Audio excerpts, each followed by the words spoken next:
Welcome back. Hey, Greg. Hey, everyone. Hey, welcome everybody. We are glad to be here. We're excited. There's some things we've been super excited to talk about. I know Greg is really excited to talk about a couple of things. And I was thinking though, today we could take a little detour and talk about something else that we kind of touched on before.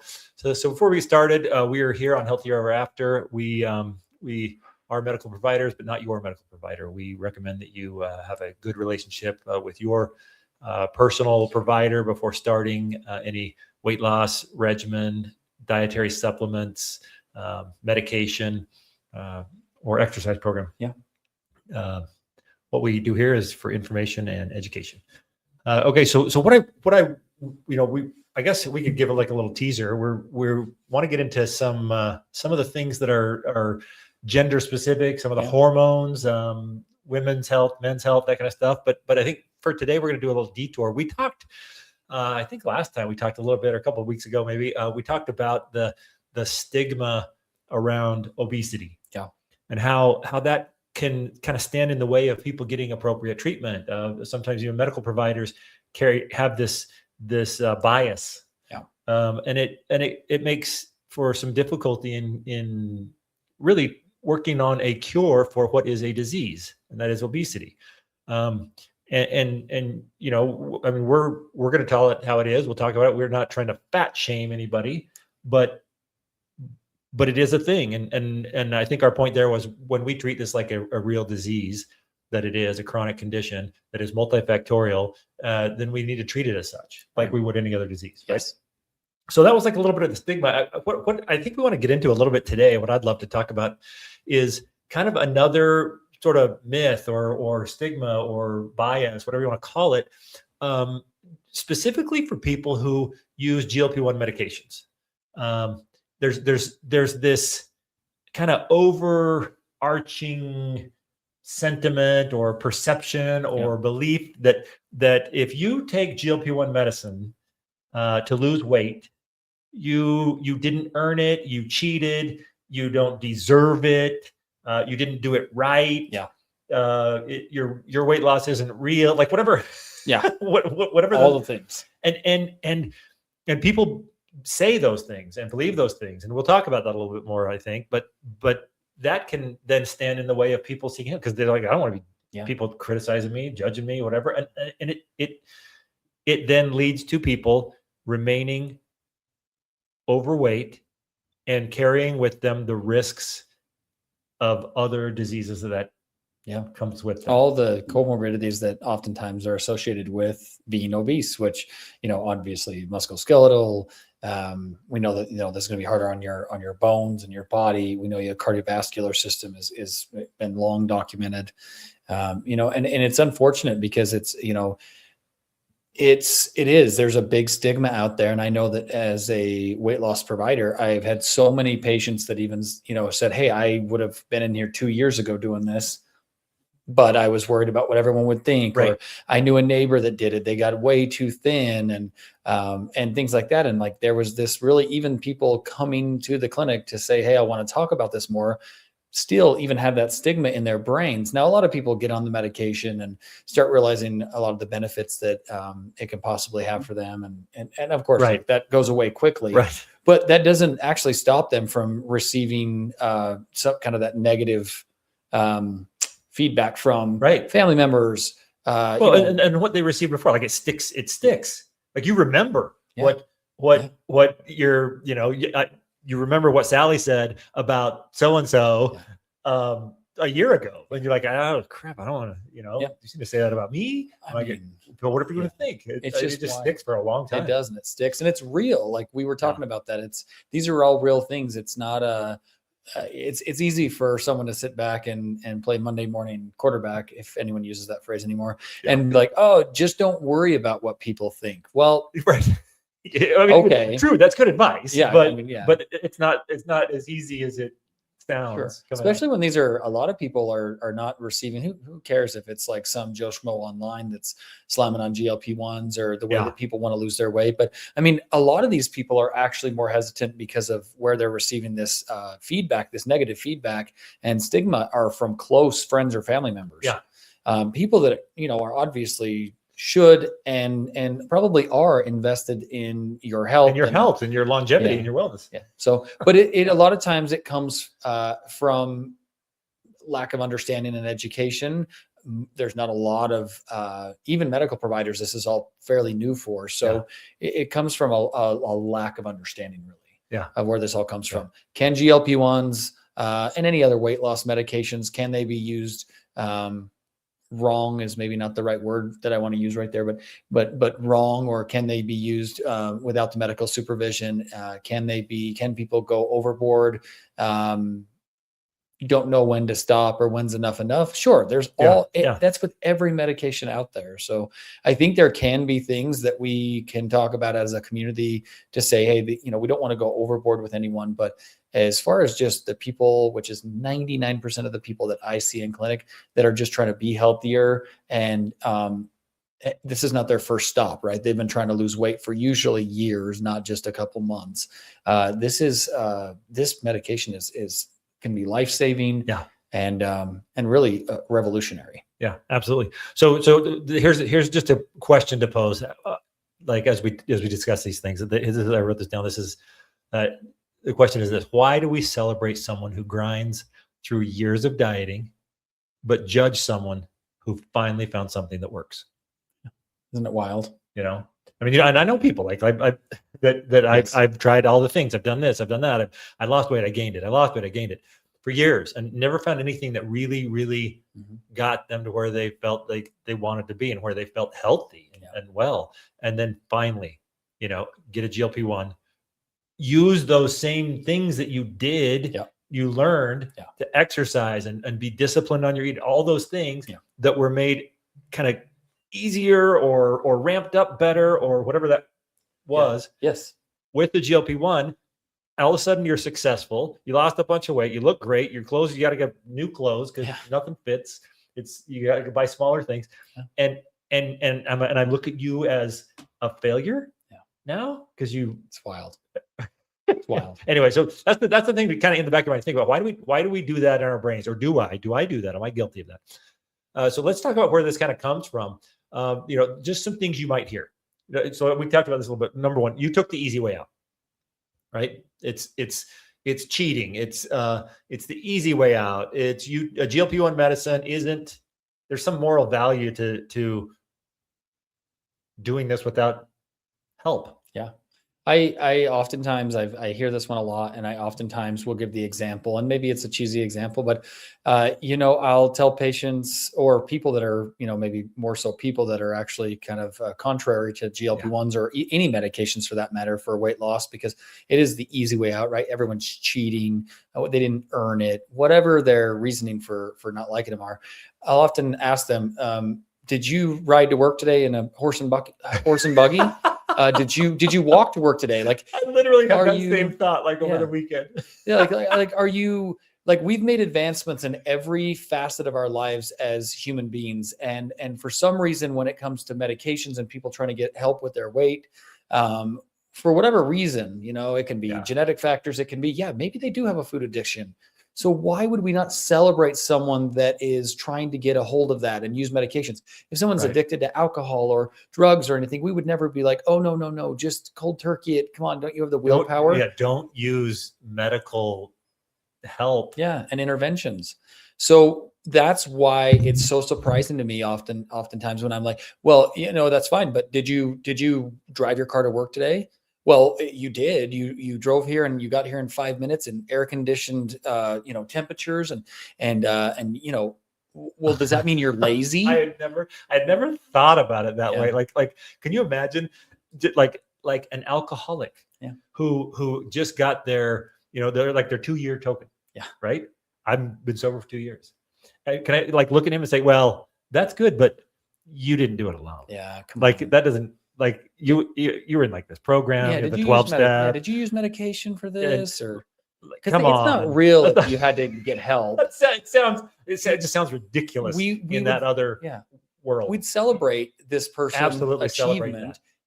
no matter how they got there, right? I mean, they're sober, they're trying to improve their health or their life, and obesity really shouldn't be any different. And because we make so many technological advances, not only in medicine, but in, in our vehicles, even in our cell phones. Look, now you can get on the internet. Like, are you lazy because you didn't go to the, are you lazy because you didn't go to the library and look up the information you got on your phone and you Googled it? Does that mean you're lazy? No. Does it mean you took a shortcut? No, it actually means that you are trying to find that information quicker. You're trying to be more efficient. And this is no different. Once again, there's always a caveat with there's a few people out there that maybe used these medications in the wrong way or didn't do it, with medical supervision or assistance. And sure, but we're not talking about those people. Well, and even then, who cares? Like, what does that matter? Really though, right? Right. Okay. So number two thing you might hear, you didn't earn it. Right. There's this cultural kind of assumption that you need to suffer enough to earn your results. We're just masochists here. We're and I've heard that, especially with what you call the gym rats, right? Like you didn't earn your health because you weren't in the gym as long as I was, or you didn't suffer as much. You didn't do as many reps as I did. I don't know. Well, I just think too is there's a lot of factors that go into why we're overweight. And some of it can be discipline and self-control and lifestyle and all these things. But a bigger component that I think most of us would agree on is there's actually a huge genetic predisposition to the way that you're built. And these are not choices of yours or even of your parents. These are genes that are passed along to you. I mean, almost every disease we know of, including obesity, there is a genetic predisposition. And it doesn't always mean that bigger parents are going to have bigger children, but maybe lifestyle wise or genetically, that is, if my parents are, over 6 feet, both of them, there's a very good chance that I'm going to be over 6 feet. Right. As their child. So I guess what I'm saying is that obesity is no different, whether it be through social factors or even genetic factors that are not even oftentimes being considered, yet here we sit and we're like, hey, that guy that has this perfect physique and can have a six pack. Well, guess what? There's some people that could work their whole lives. They could work harder than the guy that has the six pack and diet better. And they may never get a six pack. Right. Right. And so there is a lot of genetic factors here. Yeah. You're like, well, yeah. Guilty. I mean, well, it's just wild to me that we don't even consider stuff that we consider with every other chronic disease process, including genetics. And we somehow with weight loss, somehow with obesity, we just discount it. Well, yeah. I mean, that's how we get to so that's how people get the idea. It's just for people who can't control themselves. That's what this medication is for. And that's just like what you said,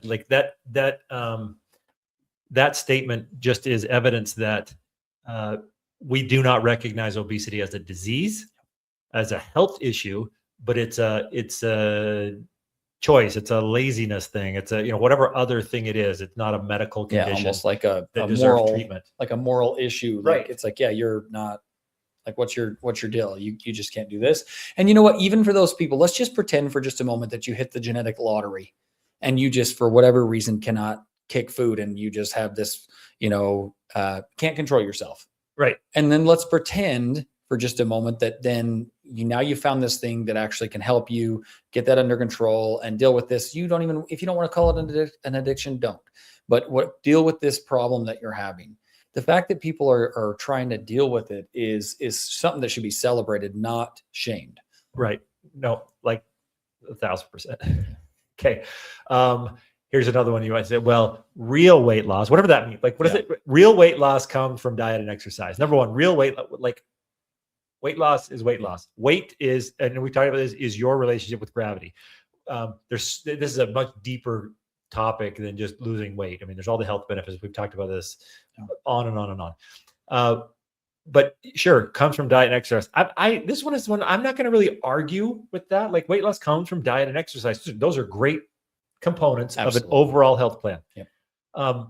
But to use that to say, see, diet and exercise, I think the assumption on that statement is that those are the only things that make whatever real weight loss. Well, and I think the assumption too there is that patients, people, whatever, we get in provider. I know we're talking about. I was in the ER. Patients today. Well, people they're the that like same thing, you know? GLP-1s are the way that they lose weight without doing those things. I Right. beg to differ. Yeah. It's not an 100%. either or. I actually have the patients, 99% of the patients that I see, it's a combination of Right. diet, exercise, and medications. And I think that we know, and the studies support, that the two work best together. Right. And Well, so, yeah, sure, yeah. there's those people that, they don't lift a finger, they don't do anything. The GLP-1 has helped them meet some of their goals without doing that. Those are definitely the exception. I find Right. most people actually start losing weight, even if they weren't working out before. They start losing weight, they start feeling better, and oh my gosh, lo and behold, when you feel better and you start losing some weight, you don't mind going for that walk, and you don't mind, like, Right. it's just easier to do the Well, right things that you know are good for you. Well, and if anyone has listened to anything we've said, I mean, that point, I think we have hit, at least tried to hit, Yep. as an underlying philosophy of Yeah. everything we're talking about is that the GLP-1 is a tool, and all of the things, our 8 steps to wellness, our wellness guide, Yeah. all those little things that we have to do and we can do, and we make incremental changes that are sustainable. That's the whole point, is to make those changes. And the GLP-1 makes that sometimes easier for some people. Sure. Yeah, it's the stigma behind a lot of this, and it's always been with weight loss medications. It's just so amplified right now because of the GLP-1s coming to light and being so effective. I mean, there's nothing like the numbers we're seeing right now, just based on the medications, the data we have on these medications are staggering, and they're unlike anything we've seen. Yeah. And when people start using a phrase like game changer or things like that, of course, every bit of like light that's shed on them that's supposed to be good and helping people, of course, you're going to have equal amount of naysayers and negative people that are like, you know what, this is a bad thing. If they are saying that, they are not following the evidence we have right now. Right.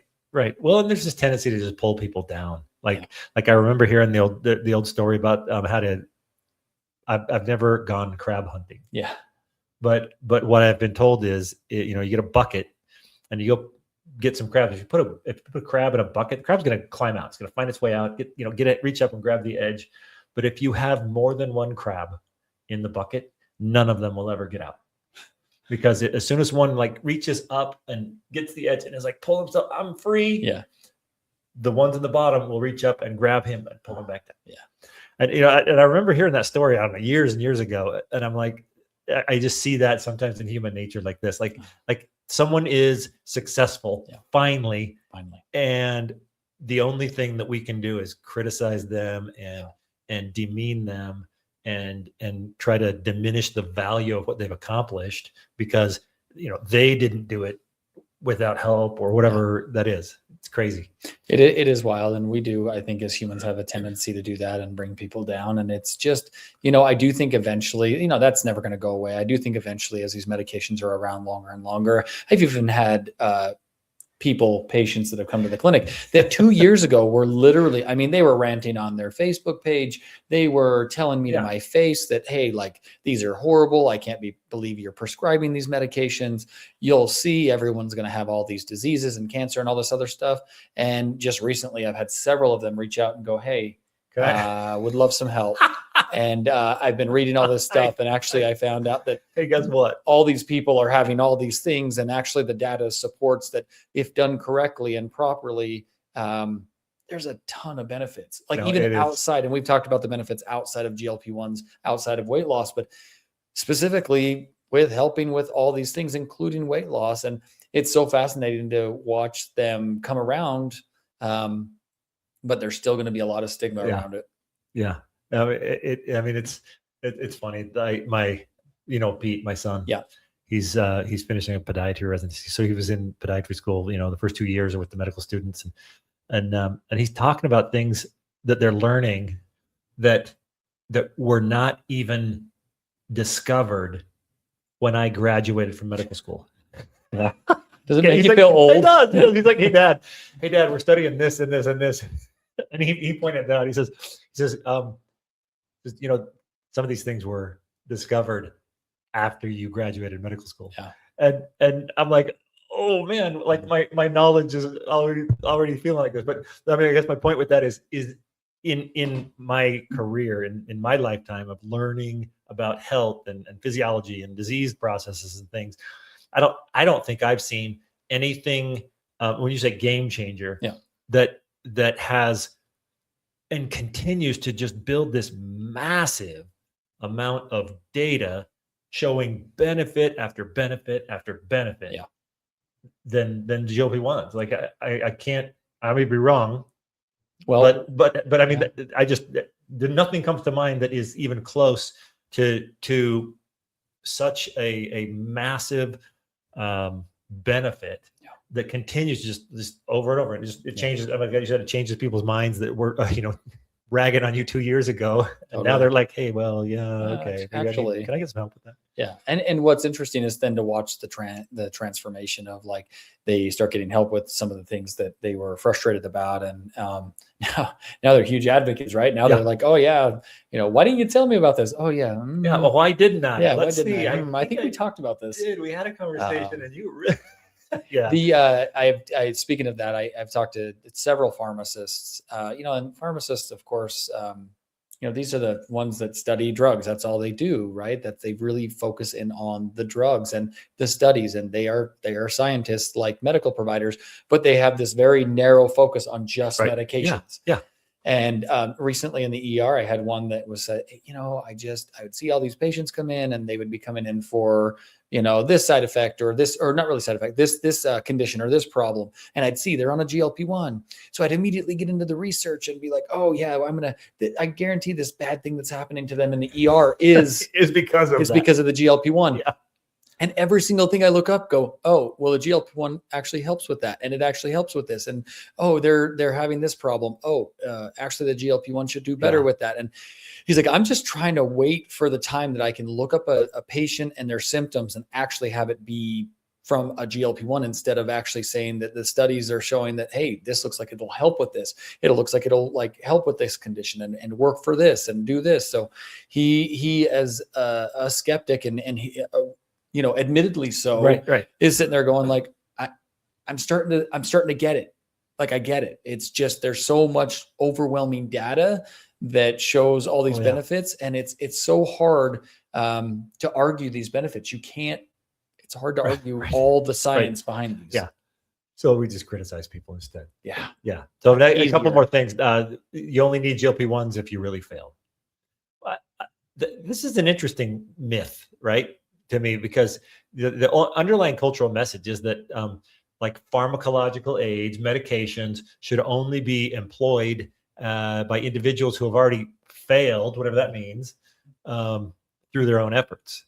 I mean, I could argue that, but here's my take on that is I think most of the people, you might say patients, that I've seen have failed. Like this is not something that someone gets on a GLP-1 medication because they've never ever tried to lose weight. Most people that come to the clinic, they're like, I've been trying this for years. We go over all the decades. Things we tried. Yeah. I've been through that. Like if you want to say, hey, I'm going to define what failure is, you have to have failed before this. It's just that myth to me is so silly, because I don't know anyone that hasn't tried. Yeah. Before GLP-1s, weight loss dietitian, any of that is never anyone's first stop. Yeah. I kind of joke with patients as they come into the clinic as a first-time patient, and I say, I know I'm not your first stop. Like, you've done. I know that this isn't your first date. No, this is like, if you've done this, I already know you've tried calorie counting. I already know you've done diet and exercise. I already know, like, and I can go through the list, and they're kind of looking at me like I'm a fortune teller, and I'm like, no. I wish it was that good. I wish I was that good. Really, what it is that you see enough people and talk to enough people that deal with this, and where they've been. Where they're at. They're no one's going to GLP-1s first line. Oh, I gained 5 pounds. I better go get on GLP-1. No one has done that I've ever met. I'm sure there's one patient of one guy, but most people have gone through the ringer, tried all the things, and what get them usually seeking this by whatever means is frustration of over and over and over again, feeling like they just either they're not making progress or they do, only to gain it all back and then some. Yeah. Yeah. And final couple things. If someone, people tend to be a little more, I guess, judgy if they just don't know anyone, if this is new to them, right? If I don't know anybody that's on a GLP-1 or has had success or how that's affected them, how that's helped them, I still may be a little more prone to accept some of these myths, maybe. Yeah. I agree. I think, everything in his life is social, and even medicine. I think it really comes down to within your social circle. If a bunch of people are on these medications, it probably is a lot easier. Yeah. Because then you can just have this shared journey with them and talk about this experience.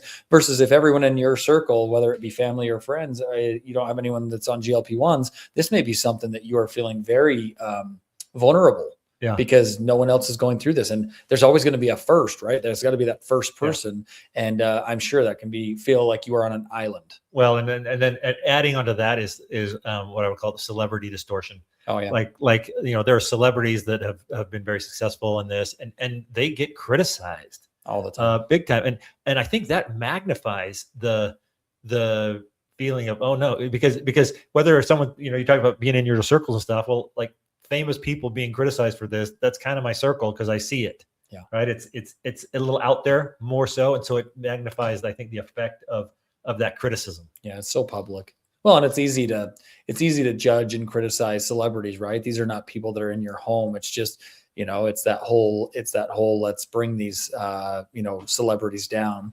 I can't believe it. Like, they're celebrities. They can pay for a chef and a trainer. Right. Yeah. Well, if that was working, every single celebrity in Hollywood would not struggle with this. Yeah. I mean, look at Oprah. She has more money than, what I was going to say, I can't say, but she has more money than anyone. And look at her success and her she's advocating for people to be able to try to get help with these medications because she knows how much it impacted her life. I can promise you Oprah can pay for everyone to do anything for her.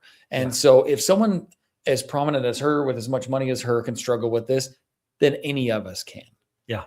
Yeah. And so I don't know if am I allowed to mention celebrities? I don't know. We'll find out if we get, if we get contacted by Oprah and told to knock it off, I'm going to count that as a win. Because somebody listened. One of our 7 followers. One of our 7 followers got us. Hey, we'd really like if you subscribe to the channel or like the thing or something. That's cool. Yeah. Whatever. We'll get to that. Final little thing on some of these myths. There is some gender dimension to this as well. Research has shown that women get more negative comments, more comments about like the cheating and all the things we've been talking about more than men. And that's just also not okay. Yeah. Well, and I think that women have a more complex medical history. We'll talk about hormones in a different episode. Usually a more complex system that oftentimes is very affected by hormones. And so I think that women are more harshly criticized, more harshly judged, and also are willing to seek help over their counterparts, men. Yeah. Yeah.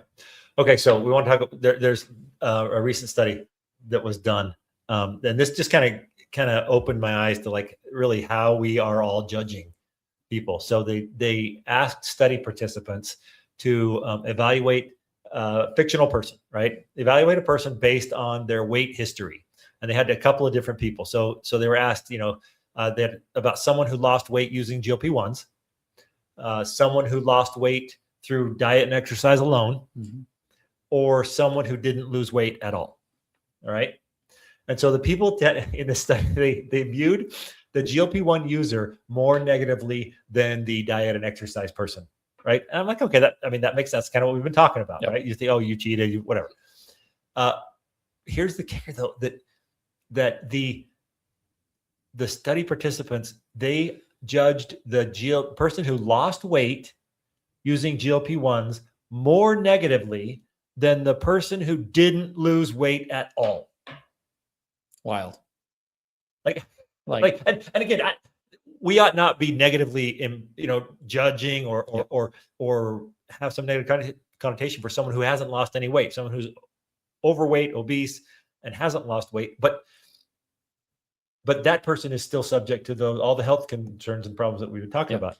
But the person who used a GLP-1 is like viewed or perceived as the worst of all of them. Unreal. And yeah, please don't do this anymore, people. Yeah, it's definitely something that you are possibly even doing, people around you are possibly doing without even knowing it. It's the kind of this like bias that they have that they haven't even really kind of thought through. And then once they kind of, I think if you were able to talk to any logical, normal human being, I think, you talk to them about this kind of stuff, and I think that you could come to terms with it. But I think a lot of people just do it kind of automatically, that propensity to just bring people down. Yeah. Well, and I think the hope, I guess, in noting this is that we could kind of pay attention to what I say, how I think about this, and what perception do I give others on that. Because really what happened, the irony in this is when I criticize someone who's on a GLP-1, I put forth some of these myths that we've just talked about.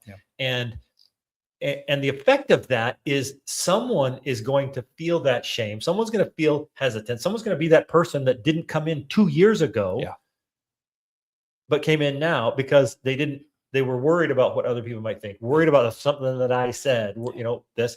And so the effect of that is that I'm impeding their real health improvement. I'm making people less healthy by criticizing their health success. Yeah. Isn't it wild that your exact probably thought is like, oh no, I'm standing on the mountain of right, and they should lose weight with diet and exercise, while you don't realize that you're actually potentially having someone prolong or completely like not seek help, or prolong when they would seek help because they're worried about your judgment of them, rather than being supportive and like just letting people do them. And say, you know what, whatever means that you're trying to use to improve yourself, we should be supporting that. That's our stance anyways. I think I can say that pretty confidently, that we feel that, you know what, it's everyone's going to have their own journey, and some people don't need GLP-1. Sometimes they can just really just put their head down and do the diet and exercise thing. And a lot of people have some really good success this way. For those that don't, for those that need help, we definitely really would like socially for people to start really accepting these, and actually even more so applauding and supporting them. Yeah, no, I agree. I think final thought would be, just people be nice. Oh, really? and recognize that weight loss is treating a disease that's a real thing with multiple causes, multifactorial, and when someone can be successful in becoming more healthy, that deserves our applause and our participation, our encouragement. Or just being quiet, right? Or just be quiet. Like, don't say anything at all. It's really the old thumper rule. It's just, if you don't have anything nice to say, it's you're really probably not helping anyone by giving them that criticism. Let people do them. And and why would we discourage someone from trying to seek help to be healthier? It's just, for me, that doesn't make any logical sense. But be nice to people. Yeah. Well, we encourage you to be healthy and be healthier ever after. How about that? So that's a good chat. I could sit here for another hour and just talk about more of this stuff, but I think that just gives a brief overview of kind of some of the myths that go on and create some of that stigma that we talked about. And it kind of shifts the stigma of obesity to the stigma of people who gained health in a morally worse, I don't know, whatever we judge that. Anyway, we really appreciate you being here, and we will see you next time. Take care.